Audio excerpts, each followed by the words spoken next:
CES 라이브. 네. 안녕하세요. 조선일보 김성민 기자입니다. 여기는 세계 최대 테크 전시회 CES가 열리는 미국 라스베가스입니다. 오늘은 라스베가스 컨벤션 센터에서 전시 부스가 처음으로 공개되는 공식 전시 시작 날인데요.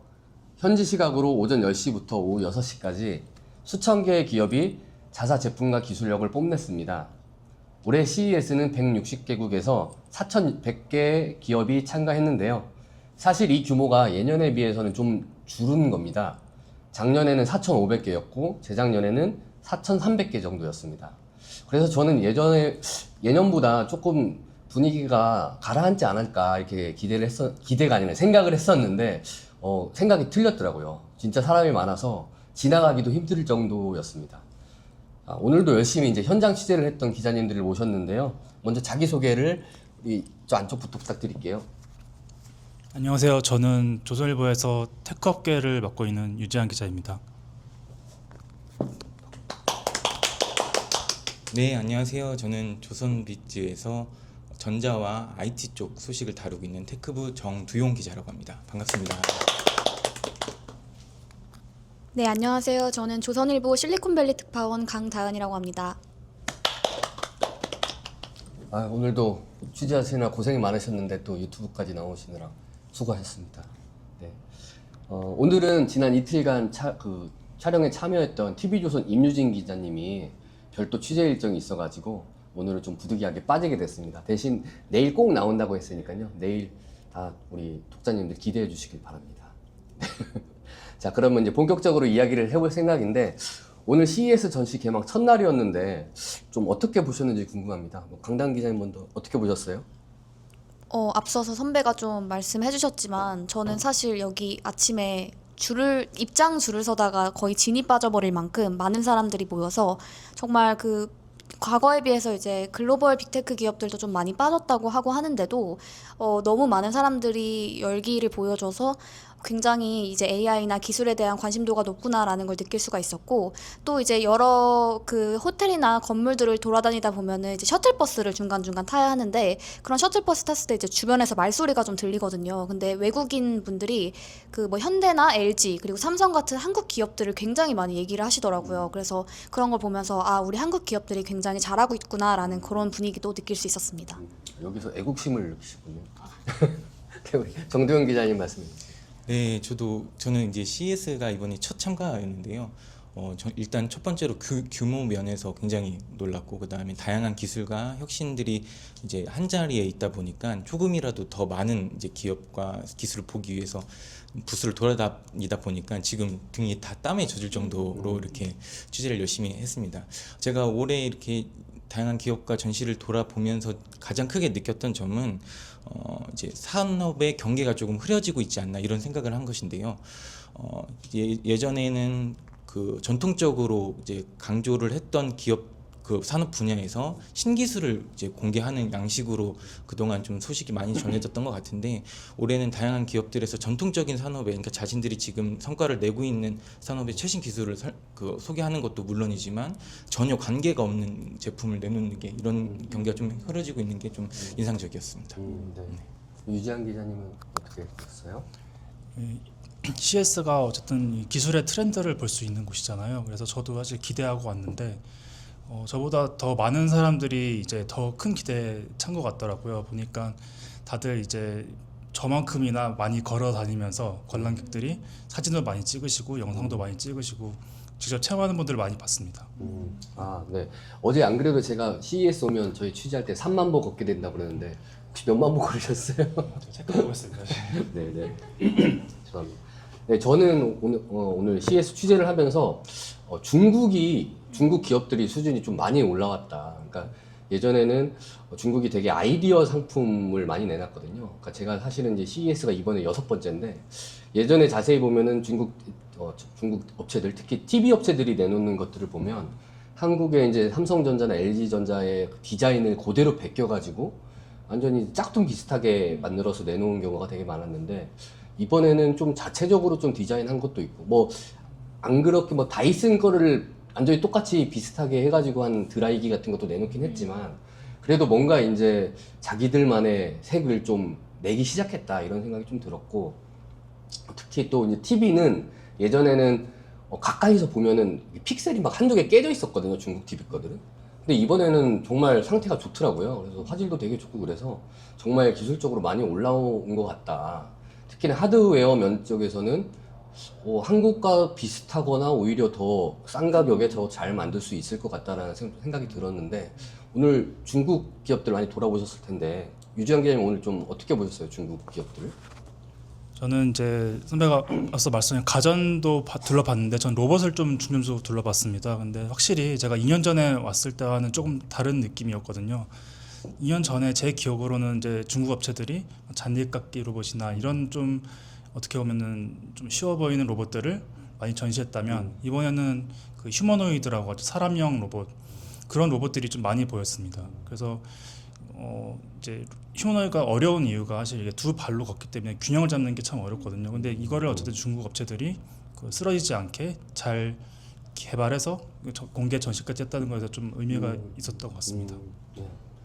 정 기자님은 어떻게 네. 보셨어요? 이제 아무래도 전시다 보니까 보여지는 게 중요하잖아요. 그래서 가장 이목을 많이 사로잡는 제품으로 항상 TV가 거론되고 이전에 말씀하신 것처럼. 근데 중국 업체 중에서도 이제 하이센스가 네. 전면에 내세웠던 문구들이 좀 인상적이었습니다. 그러니까 개막 전에 광고 문구로는 그 RGB 미니 LED TV를 선정하면서 오리진, 그러니까 맞아요. 자기네들이 네. 원조라는 네. 단어를 썼고, 이번 전시에 보니까 그 제품 113인치 제품을 앞에다 전시해 놓으면서 가장 큰 라지스트 그걸 써놨더라고요. 그래서 이게 그 문구만 봤을 때 예전에 중국의 기술력을 보면 생각했다면 그런 문구를 건 게 마치 좀 허황된 거짓말처럼 느껴질 수 있었겠지만, 근데 전시장을 둘러보고 그 다음에 한국 기업의 제품과 직접 눈으로 비교해 보니까 말씀하신 것처럼 정말 차이가 크지 않더라고요. 그런 측면에서 중국 기업의 추격이 이제 많이 다가왔고, LCD 측면에서는 한국 기업을 이미 넘어섰다는 주도권을 좀 가져갔다는 평가도 있을 만큼 네. 이런 게 좀 많이 느껴졌습니다. 네. 그리고 또 강당 기자님, 특파원님은 어떻게 생각하십니까? 네, 그 선배들께서 이제 중국의 좀 빅테크들 그리고 가전 업체들을 주로 둘러봐 주신 것 같아서 저는 조금 다른 얘기를 좀 드리고 싶은데, 저는 이제 그 중국의 좀 작은 스타트업이나 이제 중소기업들에서 나온 로봇들이 어떤 게 있는지 조금 살펴봤어요. 이제 아까 유지한 선배 말씀하신 것처럼 굉장히 기상천외한 로봇들이 있었고, 뭐 그 목적도 되게 다양해졌고 그 모양새도 되게 다양해져서 정말 사고 싶게 만드는, 정말 펫과 같이 만드는 예쁜 로봇들이 많이 있었다고 생각을 했고요. 그래서 그 기능 면에서도 굉장히 많이 발전했고 질이 또 좋았지만, 또 그 규모나 종류 면에서도 이제 정말 많이 앞서가고 있지 않나, 과거에 비해서, 이런 생각을 했습니다. 맞아요. 그러니까 저도 이제 중국 로봇 얘기가 나와서 말인데, 이제 사실 이제 LVCC가 이제 가장 가운데 이제 센트럴 홀이 있고, 이제 동서남북 따져서 놀스홀, 뭐 사우스홀, 웨스트홀 이렇게 있는데, 저기 놀스홀에 예전에 이제 자동차를 많이 전시했던 놀스홀에 이번에 중국 로봇이 거의 점령을 했다고 얘기를 해도 과언이 아닐 정도로 중국 휴머노이드가 정말 많이 나왔더라고요. 그러니까 되게 이름도 모를 작은 업체부터 이제 우리 잘 아는 유비테크 뭐 이런 애들까지 나왔는데, 근데 저는 개인적으로는 너무 기대가 컸는지 기대보다는 조금 아쉽다라는 생각이 조금 들었어요. 왜냐면은 우리가 이제 영상이나 이런 거 봤을 때 막 로봇이 되게 빠르게 막 물건을 팍팍 짚고 뭐 이렇게 나오는 것 같는데, 실제로 보니까 생각보다 속도도 이렇게 좀 느리고, 뭔가 이게 가끔 뭐 이게 목표물이 있을 때 제대로 목표물을 잘 못하는 경우도 포착을 못하는 경우도 있어서 이게 조금 아직은 좀 발전할 게 많다 이렇게 생각이 들었는데, 우리 로봇 취재 많이 했던 우리 유지한 기자님은 어떻게 보셨어요?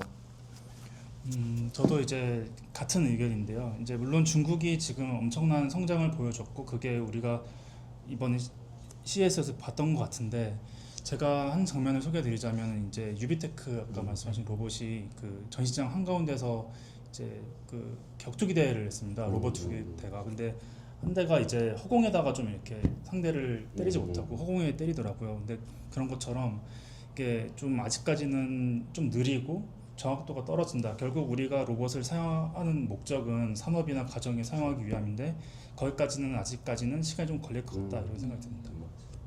그러면 혹시 돌발 질문으로 네. 몇 년 있으면은 집에 로봇을 좀 살 수 있을 것 같으세요? 여기 이번에도 되게 홈 로봇, 뭐 펜 로봇 엄청 많이 나왔잖아요. 그래서 개인적으로 몇 년 있으면 사실 것 같으신지.